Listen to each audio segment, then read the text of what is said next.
Good morning, and today we're going to talk a little bit about space and the size of things in space. So far this year, we have been kind of talking about the metric system and converting the metric system to our standard form. Remember our dimensional analysis, where we would take, for example, how many kilometers can go into 1 mile, and then how can we break that down into feet, or how many centimeters go into 1 inch. So we've been making that smaller conversion as we kind of went through our motion unit when we were working with finding speed and velocity and acceleration. Now we're going to ramp it up and go really, really, really large. So I want to show you this real quick video of just certain things that we can see in our night sky, and start looking at these size comparisons. And we're going to start talking about how we can measure things that are much bigger than what we've been talking about with our kilometers. So moving into the space unit, we'll start talking about the idea of astronomical units, 1 AU. We'll start also discussing what does that look like with a light year. And we've talked about light with radiation and our waves. And then we'll even go into further talking about how can we make huge measurements of things that are super large with our parsecs. And this is this huge, huge distance on how we can figure out the vastness of galaxies and how far is one galaxy from the other galaxy. So huge, huge numbers. So I'm first going to play you this real quick video just so you can kind of see the comparisons here. I'm going to talk through it. I don't think you'll be able to hear the sound here. Ceres is a smaller moon that moves around Mars, and then we have our moon right here, and you can see the difference in kilometers as we're measuring that. Castillo is a moon that is orbiting around Jupiter. And then we move into our first smaller planet, Mercury, the one closest to the sun. As you can see, 4,900 kilometers. Just moving kind of down the line in our solar system here. Mars, very similar to Earth. We'll spend a lot of time talking about Mars and how it is very similar to Earth, or what scientists think it was very similar to Earth. Next up is Venus. Another planet that we're always paying close attention to. Much easier to travel to Mars though than Earth, just because of its proximity, as well as Venus is very sulfuric, whereas Mars, we just know it doesn't have a dense atmosphere. So there's Earth. Kepler 22b. I don't remember where this one is located, but then we're moving into our gas giants here. So those first four were our inner planets. Rocky, we could land on any of them if we wanted to. Neptune, Uranus, make sure you say it correct, Uranus, and Jupiter and Saturn are gas giants. And if we were able to send someone to one of them, we would not be able to stand there because it's dense, but it is a gas atmosphere. And we'll talk about the differences of those. But you can see the kilometers are getting really large. And up next is what holds the whole solar system together here. Just kidding, that's not the sun. I didn't think so. I didn't think we were there. Proxima Centauri, it's a star that is very close to us, actually the second close, but there we go. There's the sun. So you can see a size comparison here. Very different, huge mass, and we'll talk about that mass as we kind of move through. Then there are stars, even larger than the sun. The sun is just a medium-sized star. It is middle-aged life, but if you take a look at Sirius A, and I believe this is Vega, the white-blue color that we're seeing here, these are very young stars, much larger in size than the sun. They burn really fast through their energy. A Taurus is also a very, very, very large star compared to the sun. But as you can see, we can get really, really big here. Rigel is one of the more newer stars in the Milky Way galaxy. It's very, very, very bright. And then Betelgeuse, it's a very old star. Scientists do believe that at some point we hopefully maybe should see it supernova. And then just to give you a couple more ideas of stars even larger. And these numbers right here, that's just diameter all the way across. And then this is a black hole. Scientists are more than certain that they are extremely large across. We can now get some visual pictures of them. We'll talk about the baby images of black holes as we move through this unit, but as you can see, they're very, very, very, very large. And now we're getting into nebulas, which we'll talk about here very shortly too. A nebula is a cloud of gas and dust that is a remnant of a supernova, a star that is blown up. And some of them are planetary nebulas, which we expect to see have the building blocks to create possibly other solar systems. We've talked about the law of conservation of energy and the law of conservation of matter. We kind of apply that to space as well, is that when something else is created or destroyed, it gives way for something else to be created. And so we'll kind of go through that whole idea. And these are just really large images that mostly the Hubble telescope has been able to pick up. We'll talk about the Hubble telescope here. And there's our Milky Way galaxy. And just to keep on going to make your head hurt just a little bit, biggest black hole that we know of. And this would be a picture of what we think is the universe, and we'll talk about that picture there of radio waves and everything that we've gotten from there.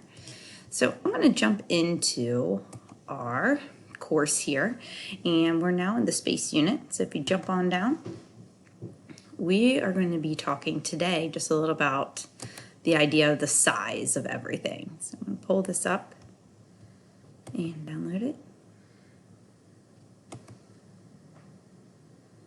So these are our doodle notes. So I did share them with you. So feel free to print them out and use that to kind of fill in your information.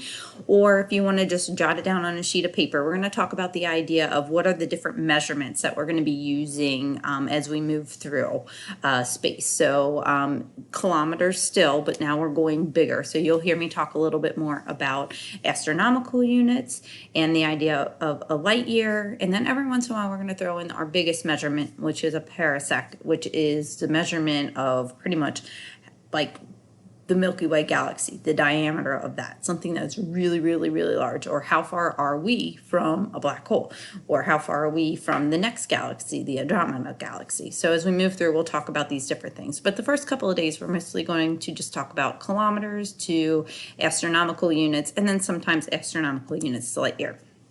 So I kind of cut out the doodle notes over here to kind of help you fill in everything that goes with what we're going to be talking about today. So the size of objects like stars and planets, we're mostly just going to stick to kilometers. And as you can see from that video that I showed you earlier, is that they get really, really, really large.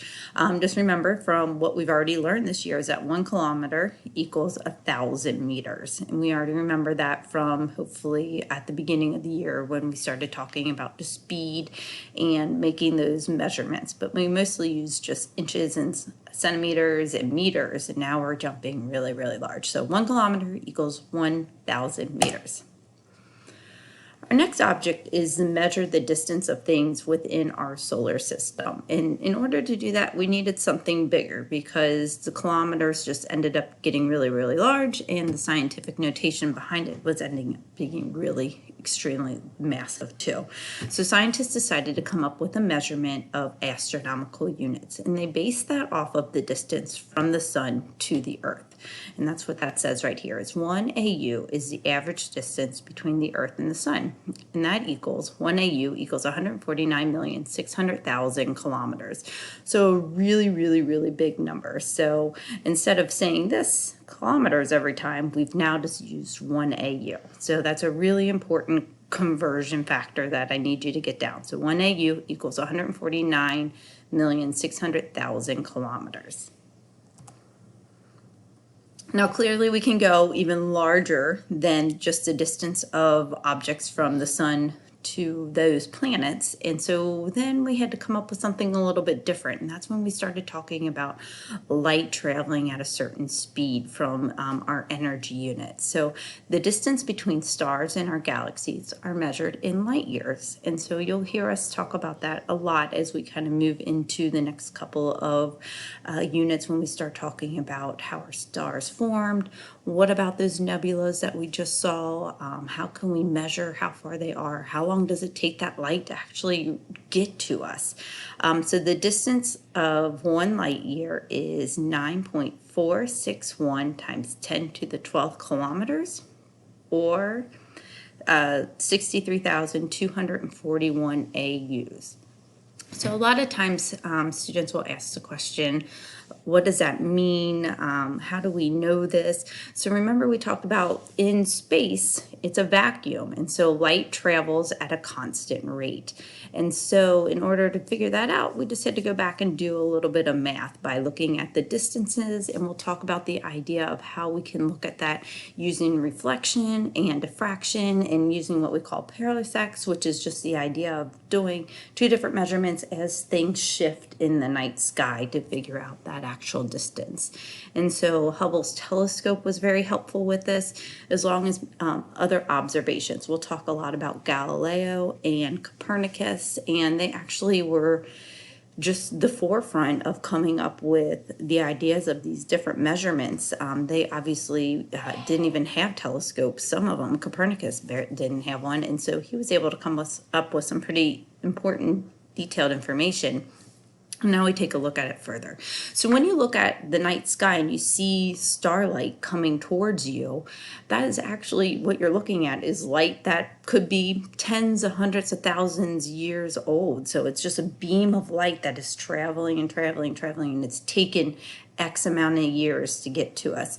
Even the sun is a great example of that. We are 1 astronomical unit away from the sun, and it takes about 8 minutes for light to leave the outermost layer of the sun, the corona, and travel to the atmosphere of the earth. So it all travels at a different speed, and then once it hits the earth's atmosphere, remember that then the speed changes, because now it's moving through a medium, it's moving through a gas.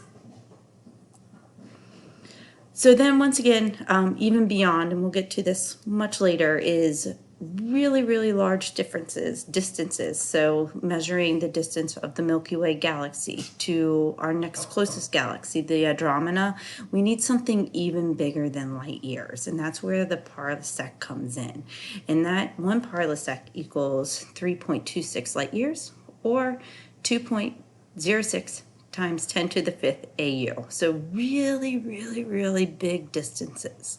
And we'll actually even talk about galaxies, is that most of them are moving away from each other. So as we are talking right now, we're getting further and further and further away from all the other galaxies that are known in our universe. So scaling space, and we're going to talk a little bit about this and kind of do a project where you're going to get to look at this as well. So the idea is that if you think about it, I couldn't give you a map of space and be like, here it all is. There's not enough paper in the world to do that.